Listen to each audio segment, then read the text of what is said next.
Welcome back, everyone, to the deep dive. Today, we're going to be doing things a little differently. Yeah, we're going deep on just a single element. Interesting. So we've got a whole stack of research and articles here all about Neptunium. Neptunium. Yeah, and you might be thinking, Neptunium, is that even a real thing? Is it on the periodic table? It is. Okay, good. It is. So at least we're not totally making stuff up. No. No. Okay, good. Definitely a real element. And it's named after the planet Neptune. It is. Okay, so at least we get that going for it. Yeah. Sounds pretty cool already. What's really intriguing about Neptunium is that it's the first transuranic element. Transuranic. Yeah. That sounds like something out of Star Trek. It kind of does. What does that even mean? It means beyond uranium. Oh. So on the periodic table, you're picturing Neptunium is hanging out after uranium. Oh, so it's like the frontier. Yeah, you could say that. Wow. In a realm of elements that aren't naturally found here on Earth. Oh, so this stuff is not just lying around. Not really, no. Okay. For the most part, these elements are created by us. Wow, so we're really getting into the edge of chemistry here. Absolutely. We are venturing into the realm of synthetic elements. Okay, so let's jump into this deep dive and try to understand what makes Neptunium tick. Sounds good. What are its properties?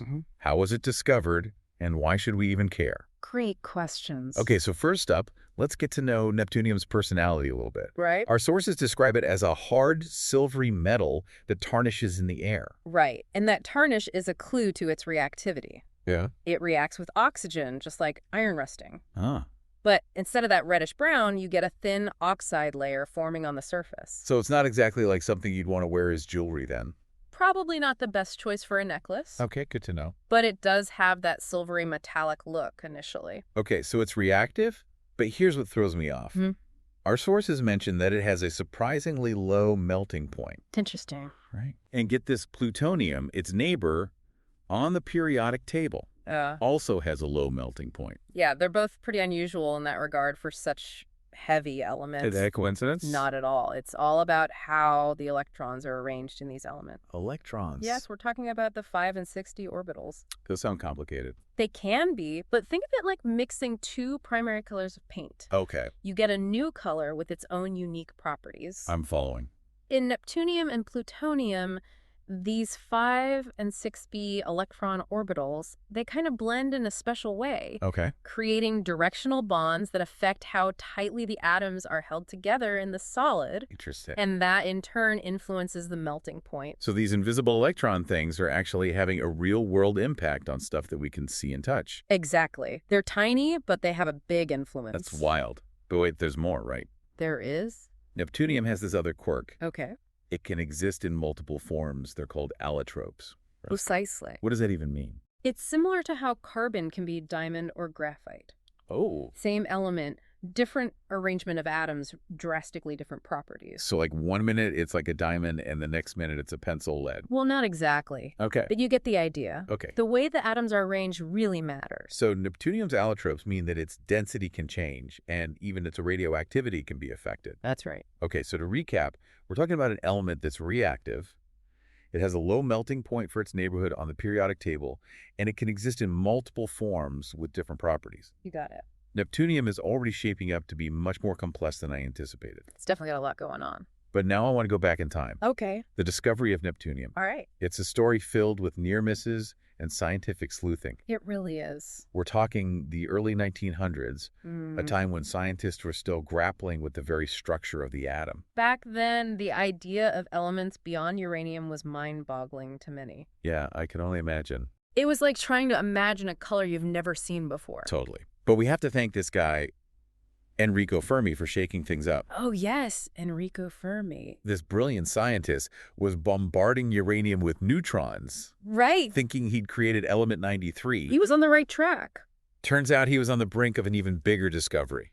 Nuclear fission. Nuclear fission, Yeah. that's like a huge deal. Absolutely. It was a turning point in science. So Fermi's work showed that the atom wasn't this impenetrable sphere. Right. It could be split. And when it split, what happened? It released an unbelievable amount of energy. Whoa. It was like a tiny, incredibly powerful explosion. Talk about a scientific plot twist. I know, right?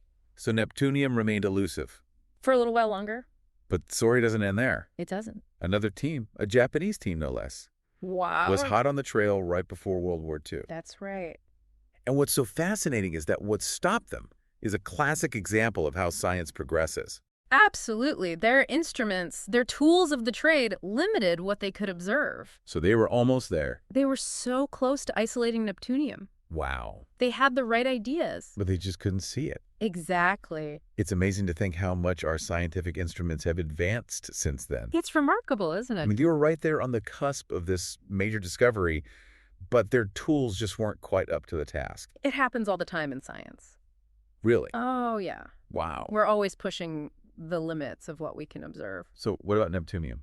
Well, in 1940, Macmillan and Abelson at Berkeley, Okay. they finally succeeded in identifying Neptunium. So they have better tools. Well, partly, Okay. but it was also a bit of luck. Oh. The particular isotope of Neptunium they were working with, Neptunium-239, Okay. it had a shorter half-life. So it decayed faster. Exactly, making it easier to detect. Wow. So a mix of serendipity and ingenuity. The hallmarks of so many scientific breakthroughs. You said it. But here's the question that's been on my mind. Why should we, in the year 2024, care about Neptunium? You know... It's not exactly something we encounter in our daily lives. That's a great question, and one we'll get to right after the break. Stick with us. It's not something you're going to find in your kitchen cupboard, Right. but there's a whole other layer to why it's important. Oh. Scientifically speaking, I'm listening.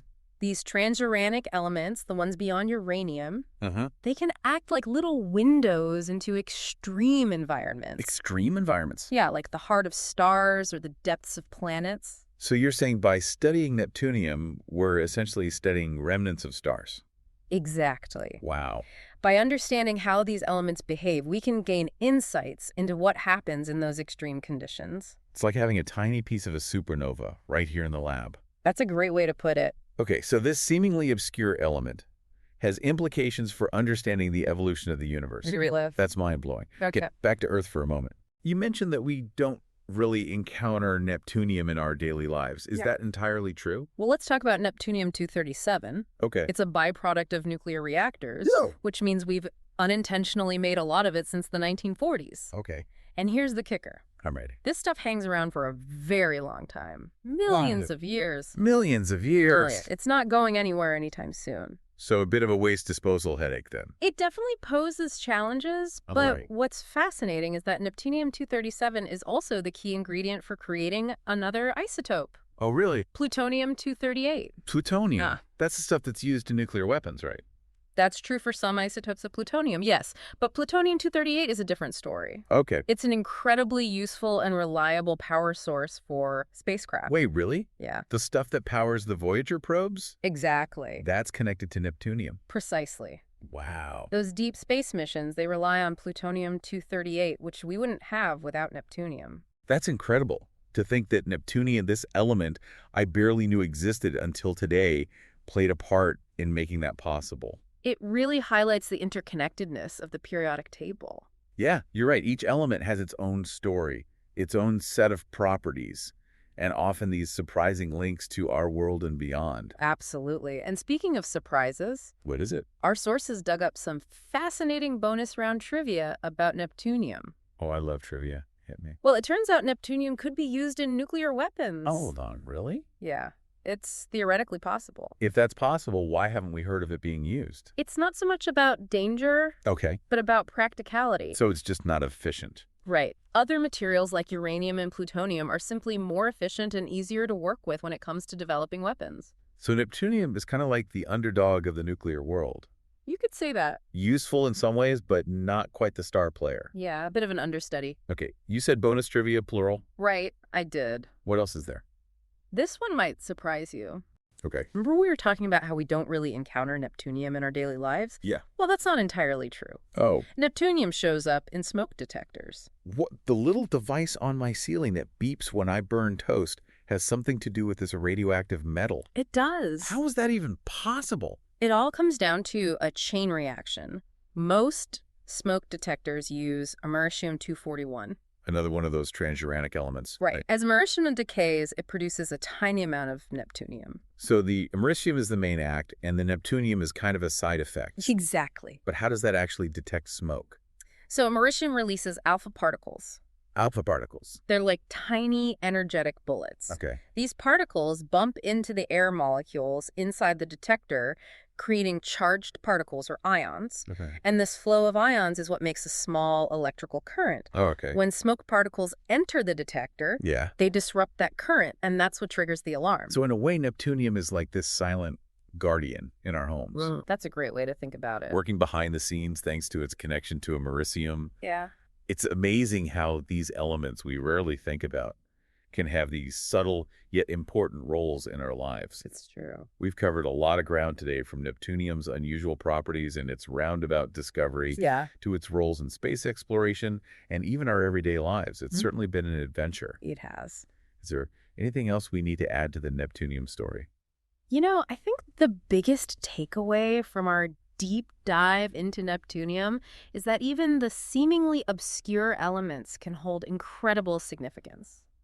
Yeah, we often get caught up in the practical stuff, the things that directly impact our lives.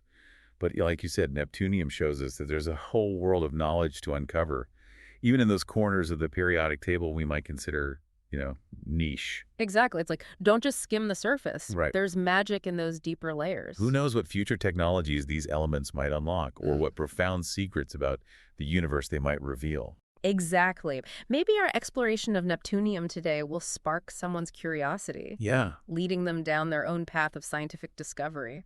I like that. Well, on that note, it was time to wrap up our journey into the world of Neptunium, from its surprising properties and hidden origins to its roles in space exploration and even our everyday lives. And it's certainly been an adventure. It really has. It's a reminder that science is full of surprises and that even those elements we might overlook can hold the keys to understanding our world and the universe beyond. So to our listeners, keep that curiosity burning.